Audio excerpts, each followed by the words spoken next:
la esperanza después de la muerte. Y la verdad es que es impresionante la cantidad de situaciones que uno puede ver, ¿cierto?, en el mundo sobre la pandemia.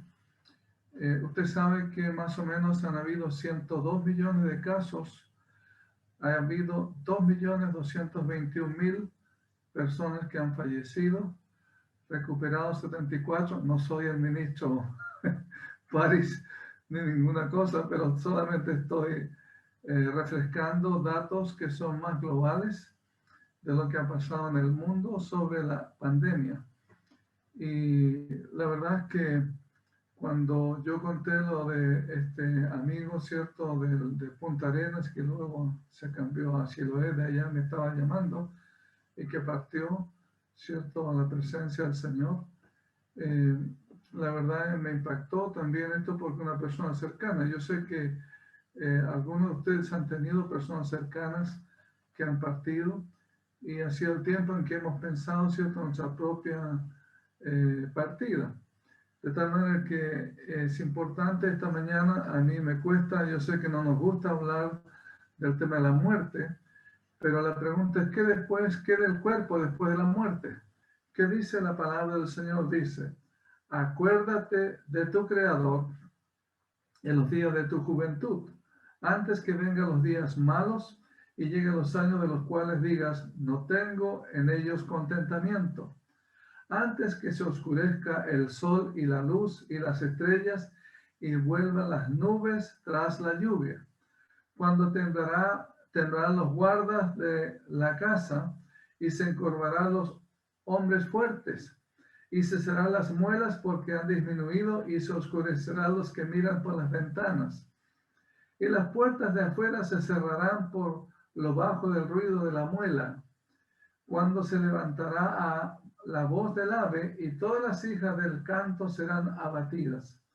Cuando también temerán de lo que es alto y habrá terrores en el camino. Y florecerá el almendro y la langosta será una carga. Y se perderá el apetito, porque el hombre va a su morada eterna y los endeseadores andarán alrededor por las calles. Antes que la cadena de la plata se quiebre y se rompa el cuenco de oro y el cántaro se quiebre junto a la fuente y la rueda sea rota sobre el pozo. Y el polvo vuelva a la tierra como era y el espíritu vuelva a Dios que lo dio. Amén. Ahora, ¿qué del cuerpo después de la muerte? La Biblia nos dice, cierto, que y el polvo vuelva a la tierra como era y el espíritu vuelva a Dios que lo dio. La Biblia, hermanos, nos enseña el destino eterno del alma y del cuerpo de los creyentes y también de los no creyentes. El destino eterno de los creyentes será estar siempre con nuestro Salvador. Y el destino eterno de los incrédulos, bueno, en general todos saben, ¿cierto?, acerca del infierno. Normalmente es algo penoso hablar del infierno, pero es la verdad en cuanto a lo que la Biblia enseña. Jesús habló del infierno y habló más del infierno que del cielo. Y Él vino, ¿cierto?, a librarnos de la condenación eterna. Ahora, ¿qué es la muerte? Vamos a tratar de definir qué es la muerte. ¿Qué sucede con el cuerpo después de la muerte? ¿Qué sucede con el alma después de la muerte? ¿Cuál es la relación de la resurrección de Cristo con nuestro tema? La verdad es que nos cuesta, como digo, enfrentar este tema, pero tenemos que ser honestos y realistas con nosotros mismos y también aceptar lo que la Biblia enseña sobre esta verdad. Amén. Para la medicina, ¿qué es la muerte? Es la cesación permanente de todas las funciones corporales y vitales. La muerte clínica, se habla de tipos de muerte clínica, el corazón deja de latir, no hay presión sanguínea. Está la muerte cerebral, el cerebro deja de funcionar y muere. Está la muerte cognitiva, es un estado vegetativo del cuerpo, se pierden las funciones del intelecto. La memoria ya habla, la conciencia de sí y el ambiente. ¿Okay? Reconocemos, ¿cierto?, algunas experiencias de un artista argentino, ¿cierto?, que estuvo bueno, hartos años tratando con la esperanza de que se recuperara, pero la verdad que ya, ¿cierto?, no hubo caso, ¿cierto?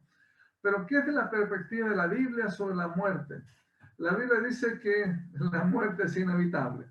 A ver, ¿alguien puede leer? Vamos a ver de un pasaje de cada uno de estos slides. Alguien, hermano Jorge, ya que está ahí, ¿cierto? Salmo 89, 48, puede leer. La Biblia nos dice que la muerte es inevitable y es la puerta del destino eterno. En Hebreos 9:27 dice que está establecido para los hombres que mueran una sola vez y después de esto el juicio. Y también la muerte, hermanos, es la paga del pecado por la transgresión a la voluntad de Dios. Sabemos que la Biblia dice que la paga del pecado es muerte. Hay dos tipos, bueno, hay tres tipos de muerte. Está la muerte física, de la cual, cierto, venimos desde Adán hasta hoy día. Está la muerte espiritual, que es la separación de las personas con Dios en su comunión. Hay gente, mucha gente que no está en comunión con Dios y la Biblia dice que está muerto en delitos y pecados. Y está la muerte segunda. La muerte segunda es toda aquella persona que van a resucitarse en Cristo ante el trono blanco y van a ser frente al trono blanco y luego, cierto, van a experimentar la muerte segunda. Entonces, luego vemos que la perspectiva bíblica es que la muerte es el precio que el Señor Jesús pagó para proveernos de vida eterna a todos los que depositan nuestra confianza, la confianza en Él. Y los creyentes debemos considerarla de una manera positiva. La muerte para el creyente debe ser considerada de una manera positiva. Y vamos a ver ese pasaje. Otro hermano que lea, Eduardo, 1 Corintios 15, 54. Eduardo, 1 Corintios 15, 54. Jorge puede leer el texto que mencionamos en el Salmo 84. ¿Qué dice Jorge? Salmo 89, versículo 48. Salmo 89, 48, exacto. Leo. ¿Qué hombre vivirá y no verá muerte? ¿Librará su vida del poder del Seol? ¿Puede repetir la cita? ¿Quién? Salmos 89, versículo 48. Dice, ¿Sí? ¿qué hombre vivirá y no verá muerte? ¿Librará su vida del poder del Seol? Ok. Seol ahí significa cementerio, ¿cierto? Ahora, ¿qué dice 1 Corintios 15, 54? En este caso, Eduardo. Sí. Dice, y cuando esto corruptible se haya vestido de incorrupción, y esto mortal se haya vestido de inmortalidad, entonces se cumplirá la palabra que está escrita. Sorbida es la muerte en victoria. Sorbida es la muerte en victoria. Cuando esto corruptible se haya vestido de inmortalidad, la Biblia dice que realmente vamos a tener, cierto, la bendición de la victoria sobre la muerte. Y eso va a ser obviamente cuando Dios venga, el Señor Jesús venga en su segunda venida. Entonces la muerte es inevitable, es puerta al destino eterno, es el último enemigo que será destruido, es la paga del pecado por la transgresión a su voluntad, es el precio que el Señor Jesús pagó para proveernos vida eterna, y los creyentes debemos considerarla de manera positiva. Yo sé que nadie quiere morirse, pero la verdad es que es una realidad, ¿cierto? Tenemos que enfrentarlo. Y ahora, ¿qué dice la Biblia sobre la muerte? La muerte en forma más específica es la separación del alma, que es la parte espiritual nuestra, y del cuerpo, que es la parte material, dejando el cuerpo de funcionar y volviendo al polvo, ¿cierto? Muerte significa separación del alma. Según la Biblia, el hombre posee una parte material y una parte no material. Está hablando de cuerpo versus alma. Son dos elementos. Y algunos, cierto, de hecho, la Biblia habla también del espíritu, pero algunos lo concluyen como la misma cosa con el alma. Y estos dos se separan cuando llega la muerte. El alma y el cuerpo se separan. Dios formó a Adán del polvo de la tierra, llamado el cuerpo, y sopló en su nariz aliento de vida, espíritu, y fue el hombre un ser viviente. Eso está en Génesis 2, versículo 7. Génesis 2, versículo 7. Ahora, la muerte, y es una cosa que hay que corregir, no es un nacimiento a otra forma de vida. Hay todo un tema sobre el hinduismo. Acuérdense ¿cómo se llama? la reencarnación y todo el cuento, ¿cierto? De eso. La verdad que la Biblia dice en Hebreos 9:27 que está establecido para los hombres que mueran una sola vez y después de esto el juicio. No hay, ¿cierto?, una reencarnación en un gato, en un perro, ¿cierto?, en otra persona, a pesar que algunos pueden tener, ¿cierto?, algún antecedente, ¿cierto?, se parezcan a algo, pero nada que ver, ¿cierto? Algunos tienen cara de mono, quizás yo no sé, pero la verdad es que nosotros, hermanos, en la Biblia tenemos la verdad de la palabra de Dios, que está establecido para los hombres que mueran una sola vez y después de esto el juicio. Y luego dice que aparecerá por segunda vez el Señor sin relación con el pecado para salvar a los que le esperan. Eso está en Hebreos 9:27 al 28. Ahora, la muerte no es un estado inconsciente del alma tampoco. Vemos en la Biblia la historia del rico y Lázaro, la transfiguración de Jesús ante Moisés y Elías, ¿se acuerdan? Y aún la oración de los que han sufrido en Apocalipsis. Hay una conciencia, ¿cierto?, en lo que es cierto la persona que ha fallecido, pero su alma está consciente. Tampoco la muerte será absorbida por la conciencia cósmica. Uno se va, cierto, a la Pachamama y se funde con la creación. No, esa es parte del budismo. No es cierto, porque la Biblia nos habla, cierto, de que mantenemos una identidad, una personalidad.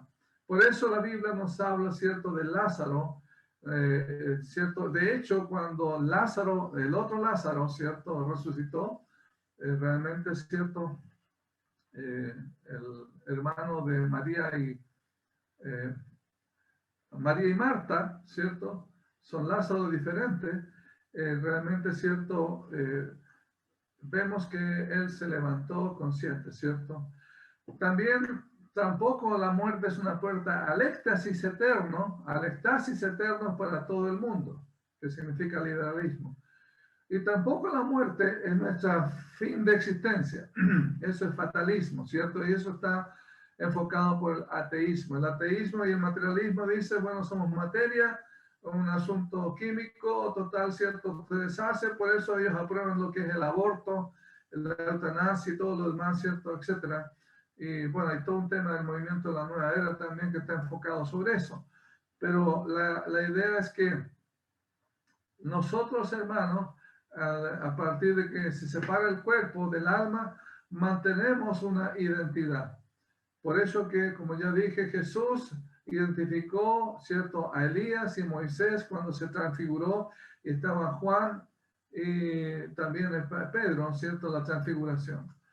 Ahora, el propósito de Dios para ti y para mí es que vivamos para siempre. Al comer el árbol de la vida, la muerte entró al mundo, al comer el fruto del árbol del conocimiento del bien y del mal. El cuerpo vuelve al polvo, esperando la resurrección. El espíritu del hombre regresa a Dios para ser juzgado. Por eso que hemos leído en Eclesiastés 12:7, y el polvo vuelve a la tierra como era, y el espíritu vuelve a Dios que lo dio. Amén. Ahora, ¿qué hay de los creyentes? Perdón, ¿qué hay de los no creyentes? O sea, cuando hablamos de no creyentes, son personas que no han nacido de nuevo. La palabra creyentes, hay mucha gente que dice, yo creo en Dios, yo creo en Jesucristo, pero lo importante es que uno tiene que haberse arrepentido de corazón y haber confiado en el sacrificio de Cristo como eficaz y suficiente para el perdón de sus pecados, y realmente haber puesto una fe, pero completa en el Señor. Que su sacrificio es eficaz para perdonar todos sus pecados. Hay mucha gente que confía en sus buenas obras, etcétera, pero la Biblia dice que nada de nuestras obras puede salvarnos o redimirnos si no hace uno mentiroso a Jesús, porque Él es el Salvador. Nosotros no nos salvamos por nosotros mismos, porque guardemos los mandamientos, hagamos buenas obras, no. La palabra creyente es aquel que de corazón ha confiado en Jesús como su Salvador. Entonces, ¿pero qué hay de los no creyentes, los que no han nacido de nuevo? El cuerpo vuelve al polvo hasta el juicio del gran trono blanco. Eso tiene que leer Apocalipsis 20:21. Apocalipsis capítulo 20, capítulo 20 y capítulo 21. Todos los muertos injustos se presentarán en este juicio, en el trono blanco. De todos los lugares en los que se hubieran depositado los cuerpos saldrán nuevos y preparados para el lago de fuego. Eso tiene que leerlo ahí en Apocalipsis. Estarán de pie ante Dios como prisioneros culpables y condenados. Y en los libros estarán registrados todos los pensamientos, las palabras y las obras, ¿cierto?, de los pecadores incrédulos que no han lavado sus ropas en la sangre del Cordero. Amén. Le encargo que lea Apocalipsis capítulo 20. No vamos a entrar ahí porque no es el tema ahora, pero la pregunta es que de los no creyentes después de la muerte no hay escapatoria del juicio, ¿cierto? Y no es un juicio en el trono blanco para apelar al Señor, pues ya va a ser tarde para arrepentirse. Tiene que leer Apocalipsis 20 para que pueda tener, ¿cierto?, la verdad de esta aseveración.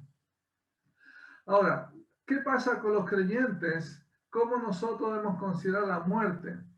Los creyentes debemos considerar la muerte diferente a los incrédulos. Para el cristiano, la muerte no es el fin de la vida, sino un nuevo comienzo. Y aquí voy a invitarles a que leamos 1 Corintios 15, versículos 55 al 57. David Silva, si está ahí, puede leer 1 Corintios 15, versículos 55 al 57. Como decía hermano Jorge, no tengo toda la vista de todos, pero puede leer, ¿cierto? Y también, ¿cierto? 1 Corintios 5, versículos 1 al 5, Nicolás. 1 Corintios 5, versículos 1 al 5, puede leer también. David, ¿estás ahí entonces? 1 Corintios 15, versículos 55 al 57. Este pasaje nos muestra que para el cristiano la muerte no es el fin de la vida, sino un nuevo comienzo. Es el punto de transición para una vida plena. Es una liberación de las aflicciones de este mundo y Dios nos va a dar un cuerpo realmente, cierto, espiritual, un cuerpo no terrenal. ¿Qué dice 1 Corintios 15, versículos 55 al 57? ¿Dónde está, oh muerte, tu aguijón?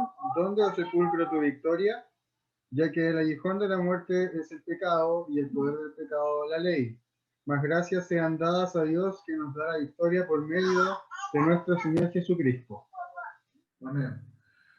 ¿Dónde está, muerte, tu victoria o tu aguijón? Mas sean dadas gracias a Dios por Jesucristo que nos da la victoria, porque Él realmente, ¿cierto?, venció a Satanás y también venció la muerte. Entonces, para el cristiano la muerte no es el fin de la vida, sino un nuevo comienzo.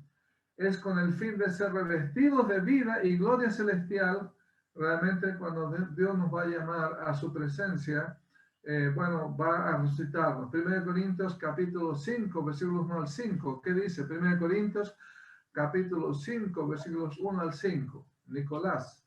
De cierto se oye que hay entre vosotros fornicación, y tal fornicación cual ni aún se nombra entre los gentiles, tanto que alguno tiene la mujer de su padre. Y vosotros estáis envanecidos.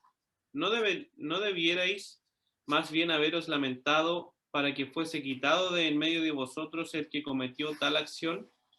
Ciertamente yo, como ausente en cuerpo, pero presente en espíritu, ya como presente he juzgado al que tal cosa ha hecho.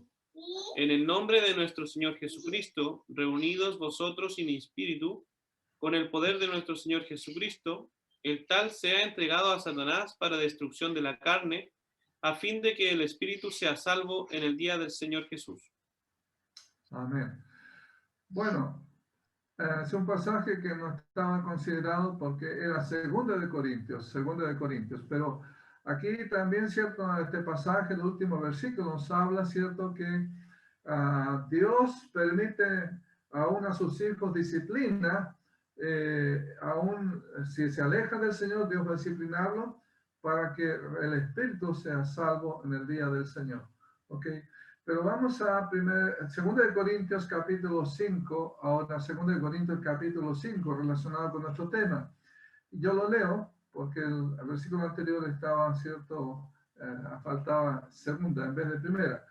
¿Qué dice 2 Corintios 5, versículos 1 al 5? Dice, porque sabemos que si nuestra morada terrestre, este tabernáculo, o sea, tu cuerpo, mi cuerpo, se deshiciere, tenemos de Dios un edificio, una casa no hecha de manos, eterna en los cielos, que no le entran los aludes, ni cierto se gotea. ¿Ah? Tenemos de Dios un edificio, una casa no hecha de manos, eterna en los cielos. Y por esto también gemimos, deseando ser revestidos de aquella nuestra habitación celestial. Pues así seremos hallados vestidos y no desnudos. Porque asimismo los que estamos en este tabernáculo gemimos con angustia, porque no quisiéramos ser desnudados. ¿Usted quiere ser desnudados? No, no queremos, ¿cierto? Quizás partir de este mundo. Porque dice, sino revestidos, para que lo mortal sea absorbido por la vida. Lo mortal sea absorbido por la vida. La vida no es solamente esta vida, la vida es la comunión eterna con el Señor. Más el que nos hizo para esto mismo es Dios, que nos ha dado las arras del Espíritu. La palabra arra es la garantía. Cada creyente tiene una garantía en sí mismo. Yo sé que compramos un artículo, dice aquí está la garantía. Bueno, se echa a perder y cobramos la garantía y ya está vencida. O cierto, dice no, no sirve esa garantía. Pero la Biblia dice que tenemos una garantía, los creyentes, que es el Espíritu Santo que Dios ha colocado en nosotros cuando recibimos al Señor. Amén. Entonces la palabra de Dios dice claramente que tenemos una morada que no es terrestre, es una morada, cierto, eterna en los cielos. Amén. Entonces los creyentes debemos considerar la muerte diferente que los incrédulos. ¿Ok? Y el apóstol Pablo habla de la muerte física como un sueño. La muerte es descanso del trabajo y sufrimiento terrenal y es una puerta a la presencia del Dios vivo. Amén. Entonces, la muerte para un cristiano también es un dolor o también una aflicción, pero no es como los que no tienen esperanza.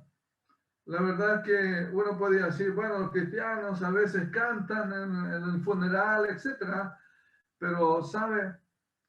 No significa que nosotros no nos dolemos. Los creyentes sí experimentamos aflicción ante la pérdida de un ser querido. Yo he visto hermanos, ¿cierto? Aún sabemos que familiares cercanos, creyentes han partido y nosotros hemos sentido dolor. Y no somos diferentes, ¿cierto? A ninguna otra persona.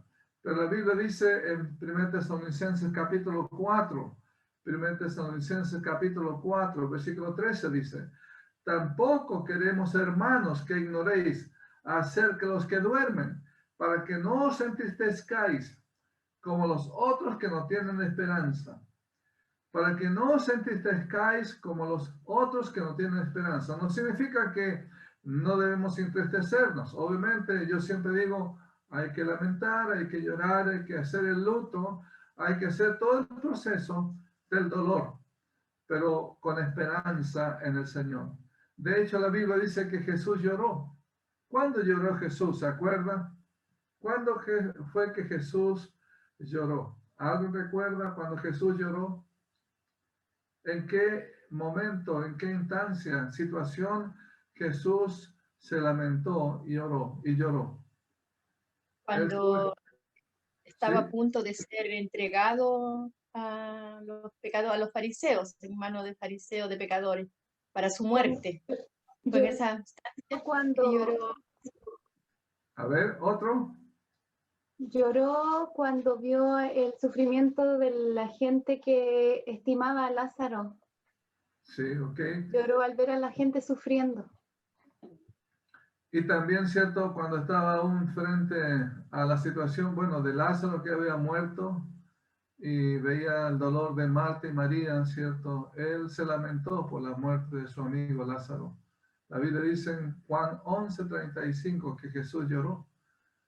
Entonces, hermanos, no podemos nosotros solamente decir tenemos victoria, pero sí vamos a experimentar dolor y vamos a tener que pasar por ese valle, ¿cierto? Pero con esperanza, para que no se entristezcáis como los otros que no tienen esperanza. Amén. Entonces los creyentes sí experimentamos aflicción de la pérdida de un ser querido, pero tenemos confianza y esperanza ante la experiencia de la muerte. Que dice 1 Corintios 15:54, dice que cuando lo corruptible, esto, lo que nosotros tenemos, ¿cierto? Nuestro cuerpo, se haya vestido de incorrupción y cuando esto mortal se haya vestido de inmortalidad, entonces se cumplirá la palabra que está escrita: sorbida es la muerte en victoria. Amén. Entonces, hermanos, nosotros no somos fatalistas, no somos ciertas personas que pensamos que ya la muerte se acaba todo y no hay más. No, la Biblia nos muestra, hermanos, especialmente por la experiencia de la resurrección de Jesús, de la resurrección de Lázaro, de Elías, de Moisés, que están con el Señor, que la Biblia lo presenta así. Y de hecho Apocalipsis habla de muchos santos que están esperando, ¿cierto?, la restauración. Las oraciones de los santos habla Apocalipsis. Realmente, ¿cierto?, nos muestra la Biblia la necesidad de entender que la vida no termina aquí, sino que continúa. Ahora, el consejo es tomarse de la victoria en Cristo y seguir trabajando en el Señor. No decir, bueno, ya voy a morir, es algo fatal, ¿cierto? Sino que tenemos que seguir trabajando, sirviendo al Señor, aún en nuestras limitaciones. 1 Corintios 15, versículo 55 en adelante dice: ¿dónde está, oh muerte, tu aguijón? ¿Dónde, oh sepulcro, tu victoria? Ya que el aguijón de la muerte es el pecado y el poder del pecado la ley.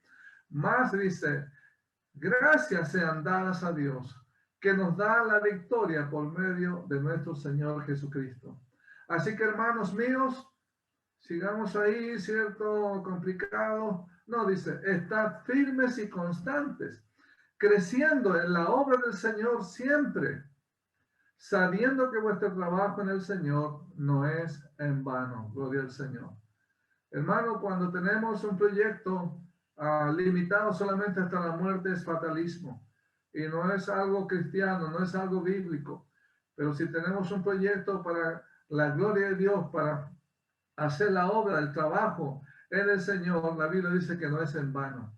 Dios quiere que tengamos, ¿cierto?, un espíritu de ánimo, de fortaleza y también seguir adelante a pesar de todo el temor que tenemos que enfrentar, y tenemos obviamente que no exponernos, obviamente, pero Dios es soberano en nuestra vida y Él va a hacer el día en que Él va a determinar el día en que Él nos va a llamar, pero va a llamarnos, ¿cierto?, para estar con Él en el cielo, en la gloria.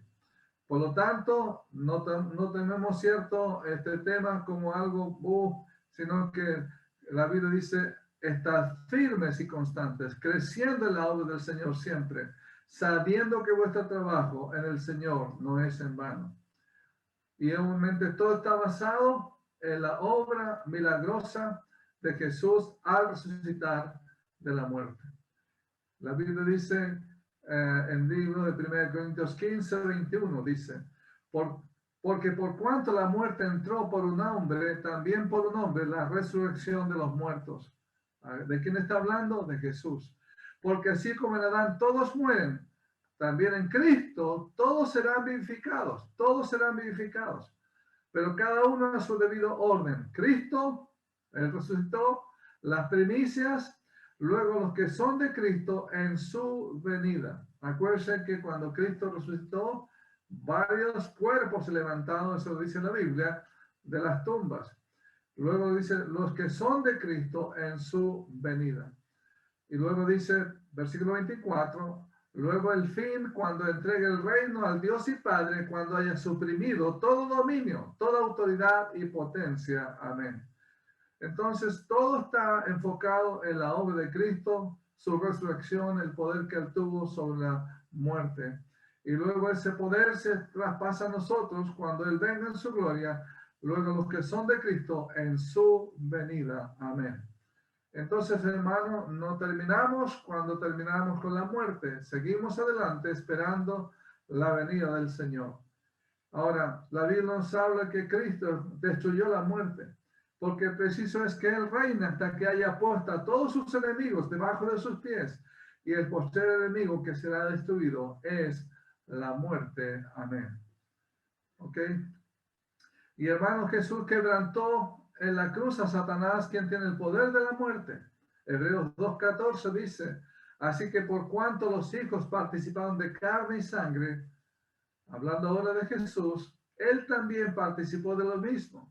Él se humilló con nosotros. Siendo Dios, bajó a este mundo para tomar el lugar tuyo y mío, ir a la cruz para pagar por nuestros pecados, para destruir, dice, por medio de la muerte al que tiene el imperio de la muerte, esto es al diablo. El imperio de la muerte está en las manos del diablo, pero ahora cierto está en las manos del Señor, porque Jesús tuvo victoria contra la muerte. Y la Biblia dice que la muerte y el Hades serán echados en el lago de fuego. Por eso le insto que usted lea Apocalipsis 20.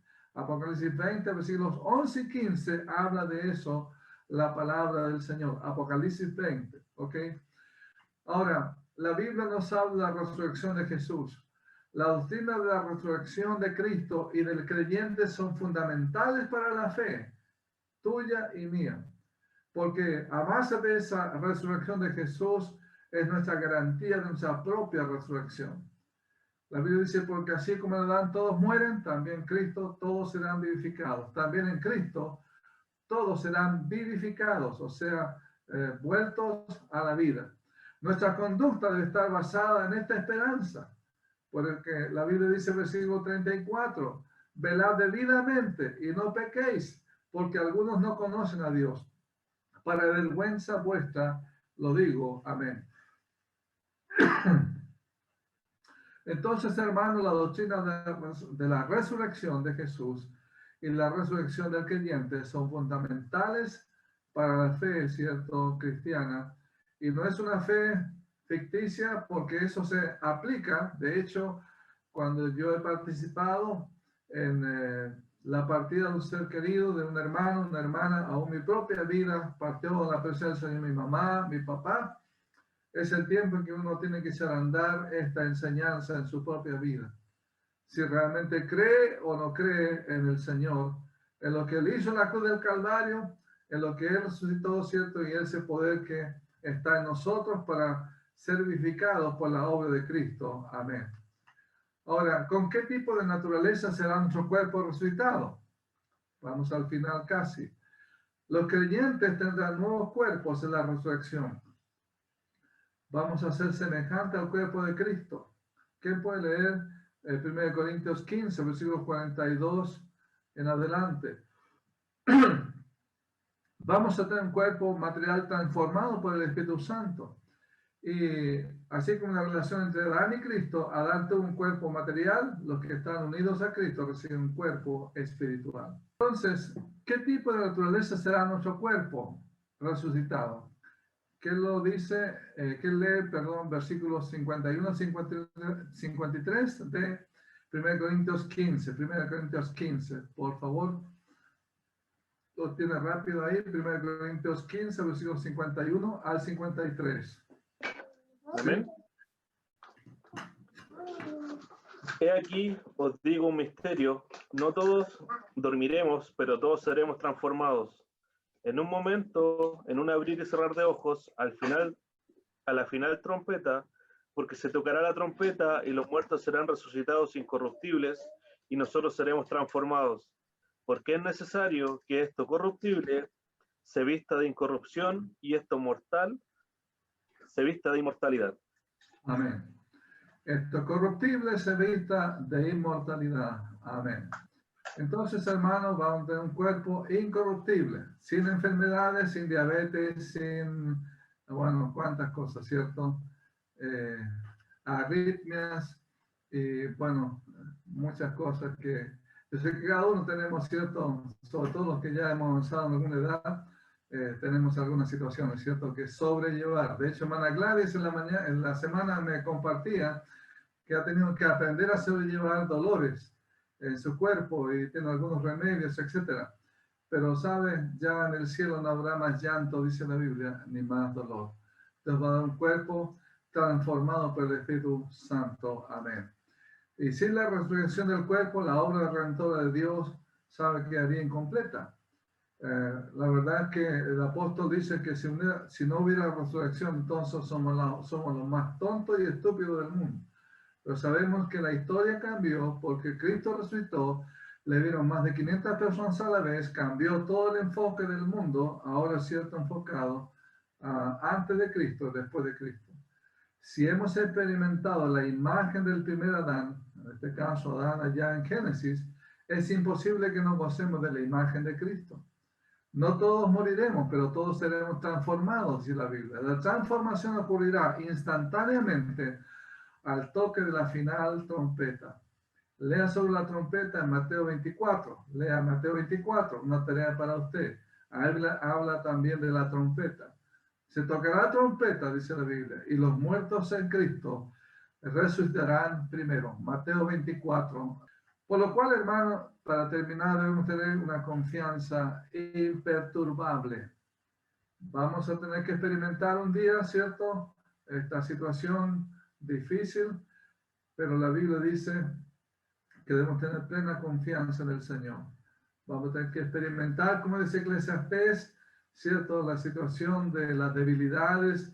Va a llegar el momento en que tenemos que ser conscientes que el tiempo se acaba, o quizás a lo mejor ni ser conscientes, simplemente algo inesperado. Pero la Biblia dice, el apóstol Pablo, por lo cual asimismo padezco esto, porque yo sé a quién he creído y estoy seguro que es poderoso para guardar mi depósito para aquel día. Según de Timoteo 1:12. El apóstol Pablo, acuérdense que se convirtió al Señor de una religión que enfocaba las obras, la ley, etcétera, y luego empezó a servir al Señor llevando el evangelio, sufrió muchas penurias, aún murió, cierto, a causa de su fe, pero la verdad, él esperaba, cierto, ese tiempo, porque estaba preso y el imperio romano, cierto, tomó su vida. Pero él dijo, estoy seguro que es poderoso para guardar mi depósito para aquel día. Usted podía tener esa seguridad.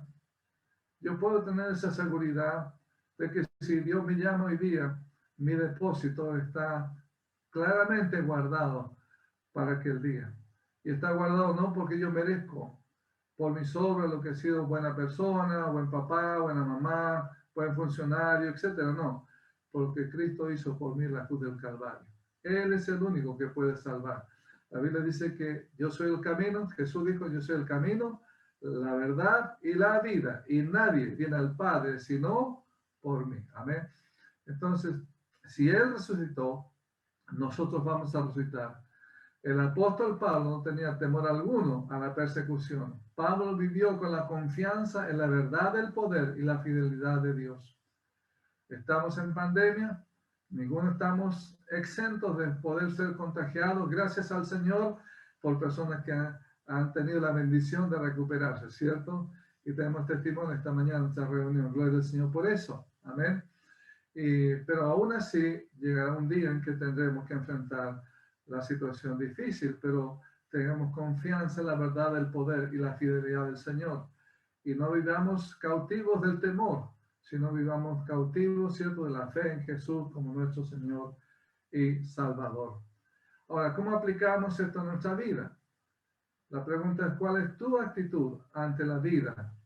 ¿Cuál es tu actitud ante la muerte? Debemos confiar en la seguridad del amor de Cristo. La Biblia dice que el amor de Dios no va a separarnos nunca. Eso tiene que leerlo al final del capítulo 8 de Romanos.